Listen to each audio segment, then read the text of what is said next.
दोस्तों, इस कंपनी के बैलेंस शीट को अगर देखें तो कंपनी ने अपने रिजर्व को मार्च 2015 में 975 करोड़ का रखा था। अगेन 2016 में कंपनी ने रिजर्व को इंक्रीज करके 1037 करोड़ का रिजर्व रखा। इसके बाद कंपनी ने अपने रिजर्व को ज़बरदस्त तरीके से ईयर ऑन ईयर इंक्रीज किया। इसके बाद कंपनी का बोरोइंग्स देखें तो वो भी सरप्लस में है। कंपनी का बोरोइंग्स मार्च 2017 और मार्च 2018 में कुछ कम हुआ। आप देखेंगे again year on year company का कैपेक्स बढ़ता ही गया और कंपनी का इन्वेस्टमेंट भी काफ़ी अच्छे तरह से ईयर ऑन ईयर इंक्रीज हुआ है। इसी तरह जब कंपनी में नए नए इन्वेस्टमेंट आएंगे तो कंपनी का ROC और ROE दोनों इंक्रीज होगा, जिससे आपके शेयर में चार चांद लगेंगे। तो गाइज, अभी तक इसके बैलेंस शीट को देखते हुए कहीं से भी कोई गड़बड़ी नहीं लग रहा है, जो कि अभी तक का ये हम बेस्ट बैलेंस शीट मान सकते हैं। अब आइए इसके प्रॉफिट एंड लॉस शीट को देखें तो कंपनी का सेल्स देखें तो मार्च 2015 में 3147 करोड़ का था। अगेन 2016 में 4540 करोड़ का हुआ। इसके बाद आप ईयर ऑन ईयर देखें तो कंपनी ने अपने सेल्स को बहुत ही शानदार तरीके से इंक्रीज किया है। कंपनी का ऑपरेटिंग प्रॉफिट भी ईयर ऑन ईयर बढ़ता ही गया है। अब कंपनी का नेट प्रॉफिट देखा जाए तो कंपनी यहाँ भी बाजी मारती हुई नज़र आ रही है। अब कंपनी गवर्नमेंट को टैक्स देने के बाद कंपनी के जो नेट प्रॉफिट हुआ, उस प्रॉफिट में से कंपनी ने अपने इन्वेस्टर को डिविडेंड के रूप में बांट दिया। अब इनके क्वार्टरली रिजल्ट पर भी एक प्रकाश डाल लेते हैं। तो आप देखेंगे इनके क्वार्टरली रिजल्ट को, तो क्वार्टर दर क्वार्टर ये अपने सेल्स को बढ़ाते जा रहे हैं, जो कि आने वाले समय के लिए एक अच्छा संकेत है। इनका ऑपरेटिंग प्रॉफिट देखें तो क्वार्टर दर क्वार्टर ये भी ऊपर की ही तरफ जा रहा है और नेट प्रॉफिट देखें तो ये भी क्वार्टर दर क्वार्टर अपने नेट प्रॉफिट को बढ़ाते जा रहे हैं और इनका ट्रोलिंग 12 मंथ में क्वार्टरली रिजल्ट अच्छा रहा है और ये कंपनी अन्य स्रोत से भी एक अच्छा खासा इनकम जनरेट कर लेता है। तो दोस्तों, इस कंपनी का नाम है रेल विकास निगम लिमिटेड। अब इस शेयर का हिस्टोरिकल चार्ट देखें तो कंपनी का 50 डेज डेमा है 60 से 68 रुपये के आसपास और 200 डेमा है लगभग 55 से 50 के बीच में।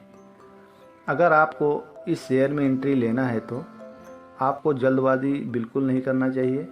जब भी आपको ये शेयर 48 से 50 रुपये के आसपास मिले तो आप इसे कंसीडर कर सकते हैं और आपको यहाँ पर बल्क में बिल्कुल बाय नहीं करना चाहिए। दोस्तों, आप अपने बजट के हिसाब से थोड़ा थोड़ा क्वांटिटी इसमें एक्यूमुलेट करके चल सकते हैं और आप अपने पोर्टफोलियो का 10 से 15% तक इसमें इन्वेस्टमेंट करके चलें।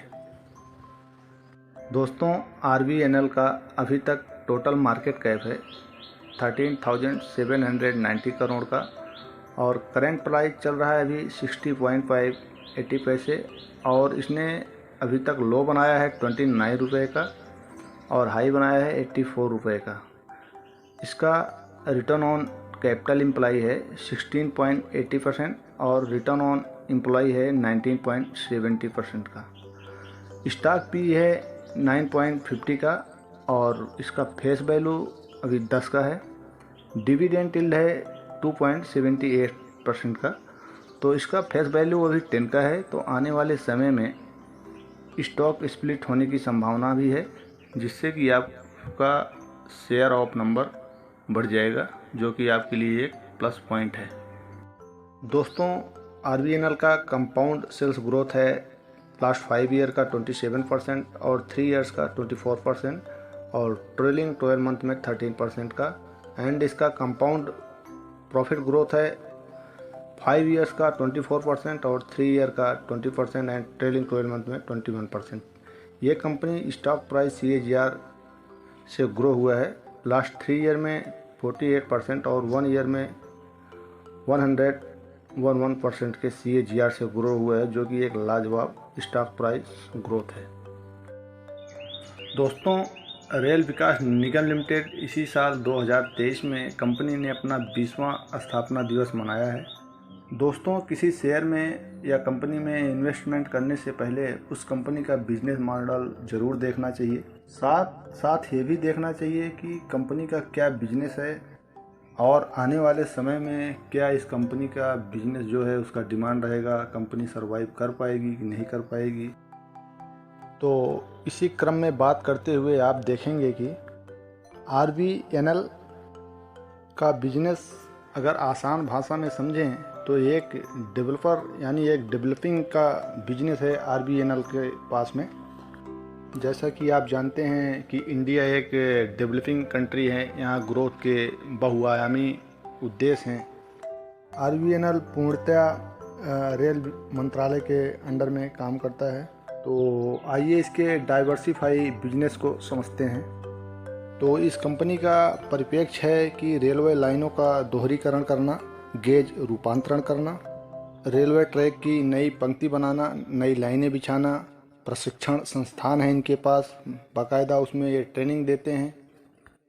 रेलवे से सुरक्षा कार्य, रेलवे में जैसे सुरक्षा कार्य है इनके पास, पुल का ओवर ब्रिज का मरम्मत करना, उनका रिनोवेशन करना, नए पुल का निर्माण करना, विद्युतीकरण करना, मेट्रो प्रोजेक्ट जैसे कार्य करना और कार्यशालाएं, परियोजनाएं व अन्य सुरक्षा कार्य, यातायात सुविधाएं, पुल के ऊपर सड़क बनाना, अंडरग्राउंड सड़क बनाना, टनल बनाना, वहां पर विद्युतीकरण करना आदि जैसे डाइवर्सिफाइड सेक्टर में RVNL का काम होता है।